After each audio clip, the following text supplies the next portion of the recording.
안녕하세요, 여러분. 오늘도 호기심 가득한 시간을 함께 할게요. 혹시 여러분 오늘 누군가와 악수했나요? 처음 만난 사람과 인사할 때, 비즈니스 미팅에서 또는 친구와 만날 때도 자연스럽게 손을 내밀죠. 그런데 문득 이런 생각이 들지 않나요? 왜 하필 손을 잡는 걸까? 누가 처음 시작한 거지? 오늘은 우리가 당연하게 여기는 악수의 놀라운 역사와 문화적 의미를 파헤쳐 볼 거예요. 여러분이 상상하는 것보다 훨씬 더 흥미진진한 이야기가 기다리고 있답니다. 자, 그럼 타임머신을 타고 고대로 떠나볼까요? 악수의 기원은 무려 기원전 5세기까지 거슬러 올라가요. 고대 그리스에서 발견된 조각상들을 보면 사람들이 손을 맞잡고 있는 모습을 볼 수 있거든요. 그런데 여기서 첫 번째 흥미로운 사실, 고대의 악수는 단순한 인사가 아니었어요. 바로 나는 무기를 들고 있지 않다는 평화의 신호였거든요. 생각해보세요. 손에 칼이나 창을 들고 있으면 악수할 수 없잖아요?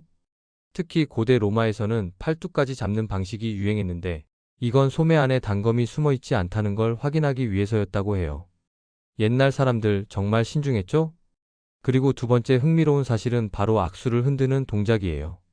위아래로 흔드는 이 동작은 혹시 모를 무기를 떨어뜨리기 위한 것이었다는 설이 있어요. 지금 생각해보면 좀 과했던 것 같기도 하지만 당시엔 생존이 걸린 문제였으니까요.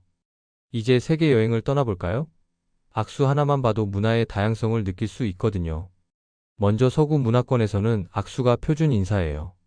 하지만 세 번째 흥미로운 사실, 독일에서는 악수할 때 반드시 눈을 마주쳐야 해요. 그렇지 않으면 무례하다고 여겨지거든요. 독일 사람들과 악수할 때는 꼭 기억해 두세요. 일본은 어떨까요? 전통적으로는 절을 하죠. 하지만 현대에는 비즈니스 상황에서 악수도 많이 해요. 다만 일본식 악수는 우리보다 훨씬 부드럽고 짧아요. 중동 지역은 또 달라요. 같은 성별끼리만 악수를 하는 경우가 많고, 특히 종교적 이유로 이성과는 악수를 피하는 경우도 있어요. 그리고 여기서 잠깐, 프랑스에서는 악수보다 볼에 키스하는 비지가 더 일반적이에요. 처음 프랑스 가신 분들 당황하지 마세요. 저도 처음엔 어디서 시작해야 할지 몰라서 헤맸거든요. 왼쪽부터 시작하시면 됩니다. 21세기 들어서 악수는 또 다른 의미를 갖게 됐어요. 비즈니스에서 악수는 신뢰와 합의의 상징이죠. 악수로 합의했다는 표현도 있잖아요? 실제로 연구에 따르면 면접에서 확고한 악수를 한 사람이 더 신뢰할 만하다는 평가를 받는다고 해요. 그런데 코로나19가 모든 걸 바꿔놓았죠. 갑자기 악수가 위험한 행동이 됐어요.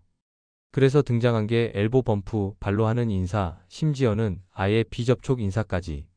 지금은 상황이 많이 나아졌지만 여전히 많은 사람들이 악수에 대해 신중해졌어요. 어떻게 보면 다시 고대로 돌아간 것 같기도 하네요.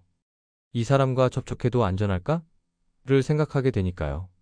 자, 오늘 악수의 여행 어떠셨나요? 무기가 없다는 걸 증명하려던 고대의 평화 신호가 현대에는 신뢰와 존중의 표현이 됐어요. 하지만 핵심은 변하지 않았죠. 바로 소통하고 싶다는 인간의 기본적인 욕구 말이에요. 다음에 누군가와 악수할 때 잠깐 생각해 보세요. 여러분은 수천 년 된 인류의 전통을 이어가고 있는 거예요. 꽤 멋지지 않나요? 그럼 오늘도 구독과 좋아요로 여러분의 마음을 전해주시고 다음 영상에서 또 만나요. 안녕히 계세요.